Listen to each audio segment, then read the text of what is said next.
Before we get into the video, link down below is a card, the Black Lives Matter card.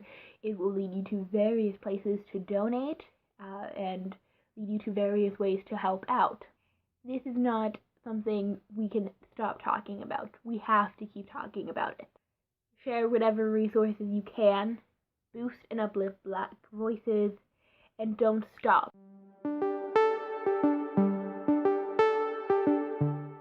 Hello, welcome back to Stardust Reads. Now, hopefully, by the time this video goes up, my hair is a lot shorter.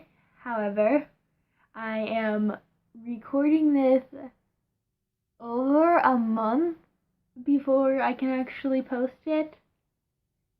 It's May 1st, and you guys know I can't get a haircut right now. But yeah, so it's May 1st. I read an arc of Burn Our Bodies Down, so there's that. But Delacorte, they want reviews to be posted no sooner than 2 weeks before the release date. So this will be coming out, I think, on the 24th of June, which is, almost 2 months away. However, I did just finish the book today, and I wanted to get this review filmed and ready so that I don't forget about it. But yes, I just wanted to acknowledge that my hair probably looks different now. Before we get into my spoiler-free review, I will be listing off some trigger warnings that apply to this book. Please keep them in mind for your own mental health, and if you see other people thinking about reading this book, feel free to share the list with them, because it is important, no matter how much you want to read a book, to take into account your own mental health and how it will affect you more than how much you really want to read the book, how much you think you might like it. The trigger warnings are for fire, emotional abuse, murder and attempted murder. There's some vague body horror relating to the eyes specifically, teen pregnancy, illness, and some gore. If you want specifics on the scenes that have these trigger warnings, please DM me on Twitter. Burn Our Bodies Down by Rory Power is an upcoming release set to come out July 7th, 2020. A young woman, she is 17, named Margot, as she tries to figure out her family history and why her mother has kept it from her. Her mother is distant and emotionally abusive and has not really shared anything about her past with Margot. Margot ends up figuring out the name of the hometown that her mother grew up in, and she travels to that town and meets her grandmother. However, there is a mystery surrounding the family farm, and she decides to get to the bottom of it. If I had to categorize this book as a genre, I would say it is a speculative mystery. I do not quite think it is a thriller. There are moments that are definitely thrilling, but it doesn't have the tension that is consistent that I associate with thrillers. Now, a few of the triggers that I listed at the beginning do not apply to this review itself. However, I am going to be speaking in depth about emotional abuse in this video, so if you do not want to hear about this, just click away, and I frankly would recommend just not picking up the book in general. I gave this book 5 stars. I sobbed for the entire last chapter. It was a lot, and there are 4 points I want to discuss, and I also would like to talk about the ending without giving away any specifics, hopefully. The first thing I want to talk about is how realistic the main characters are. So to talk about our main character first, Margot is a teenager. She is written like a teenager. She is not perfect, but the ways she is flawed are very realistic. If we removed the more speculative elements from the story, Margot is a character that you could still see in the real world. You wouldn't have to change her character whatsoever, and I felt very seen by her character in the ways that she is portrayed, and also the ways she handles with her trauma and things related to that. This is a character that is angry and desperate to be loved in not a romantic sense, but really any sense of the word, and she's the character that is strong, and it just felt incredibly realistic. I would say more realistic than a lot of the teens in contemporary books that I have read so far. Now, the next character I'm going to talk about is Josephine. This is Margot's mother. We do not see much of Josephine, but what we do see is a more accurate depiction of an abusive parent than I have seen in almost any other type of media. Power took the time to show us the complicated nature of abusers and abuse. Power takes the time to show that her actions are not out of any malice, they are not planned, and they are not, I don't want to say not purposeful, but they're not, she did not set out to be an abusive mother, she did not set out to, she doesn't hate Margot at all. I just found that the more realistic portrayal of Josephine led to a more realistic portrayal of abuse and the effects it can have on the characters, and I enjoyed that a lot. Now, not all of the characters are as well developed as Margot and Josephine. I would say that our least developed character is probably Eli. He's a side character that is in maybe 3 scenes, so I don't think there's much of an expectation for him to be developed. Really, the story is focused mainly on 3 women, the Nelson women. But there are a number of side characters. One that is given more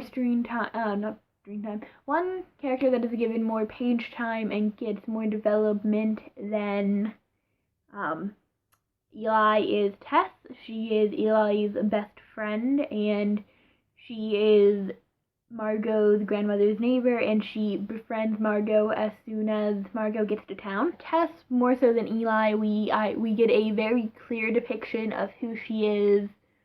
Not quite so what her motivations are, but I don't think that particularly matters in this story, but we get a very, very clear image of who she is as a character, even in the limited amount of page time she gets, and I enjoyed that quite a bit. There is also Vera, who is Margot's grandmother. I do not have much to say about Vera that I haven't already said about Josephine. And what I do have to say about Vera is going to be touched on later on, so I'm going to just save that nugget for now. Next is a very minor point, but there are 2 different small towns that are portrayed in Burn Our Bodies Down. The first is the town of Calhoun, which is where Margot grew up, and then there is Faline, which is where we spend most of the story. Something I have noticed when reading a lot of contemporary fiction lately is that small towns rarely feel like small towns. I am sure small towns felt the way they do in a lot of YA contemporary books. I'm sure they did feel that way when the authors were teens themselves. However, the nature of small towns, I think, has evolved a bit. Not evolved, it's changed and shifted, and I think this book did a really good job of portraying what it is like to be in a small town. So it shows that not everyone is going to know everyone in a small town, but it also touches on the almost suffocating nature of small towns, especially when you are in high school, because while you are not going to know everyone in your graduating class, you are going to be familiar with a lot of them, and that can really limit your possibilities when in regards to friends. That's how it limits your possibilities. My next point focuses on the portrayal of the effects of trauma and the trauma of abuse in particular. I mentioned this in the character section, but I just want to say this book made me feel incredibly seen in a way no other book has before. I would say the only book that has made me feel this seen even remotely as close to this book was The Raven Cycle by Maggie Stiefvater. While books like We Are the Ants have made me feel seen in regards to my mental health, and When We Were Magic in regards to the coming of age struggles of a Gen Z teenager, nothing has quite made me feel seen in the way Burn Our Bodies Down has, and that is largely thanks to the portrayal of emotional abuse in this story. I grew up in an emotionally abusive household. I currently still live there, and things have gotten better, but I still carry the trauma of my childhood and teen years, and I will carry that for the rest of my life. Burn Our Bodies Down shows the ways that Margot doubts herself and doubts the reality she lives in because of the way that her mother has conditioned her to. It shows the ways that, while not always done maliciously, that someone who is emotionally abusive can change their story and try to essentially gaslight you, and it shows the way that makes you doubt just about everything and everyone in your life. It also showed the ways that it is harder to trust people. You are always looking for the ways someone is flawed. You're always looking for what might set them off and make them angry with you, and that is a coping mechanism that you develop because you need it. You need to always be on edge, and this book confronts the reality of that. It confronts the ways that certain characters, they do things that remind Margot of her mother, and they basically do behave in ways that are similar to her mother, and she's always looking for the signs that someone is going to treat her the way her mother treated her. And it just showed the anxiety that is not always suffocating, but is always there in the back of your mind when you grow up in a situation like this. The next thing I want to talk about is the story's allegory. Now, allegory isn't technically the right word because I don't believe in authorial intent. I'm technically talking about applicability, but I'm saying allegory, and you can't stop me. This book is an allegory for emotional abuse and the cyclical nature of it. I do not have a finished copy, so I cannot include any quotes, but there is discussion of the fact that Josephine is treating Margot the same way Vera treated Josephine and Josephine's twin sister. And as with the last subpoint I made, it shows the ways that abusive behaviors are taught, the ways children who grow up in abusive households internalize these behaviors, and the ways they can later replicate them if they are not cautious and aware of these behaviors. This is, I would say, a story about the need to confront your trauma, the need to let things go, and the need to move on. That is, at least for me, what this story is about. And that is a large part of the reason I love it so much. Because this is a story that resonates with me. It is a story that makes me feel seen, and it is a story that gives me hope.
Now, the last thing I'm going to talk about is the ending.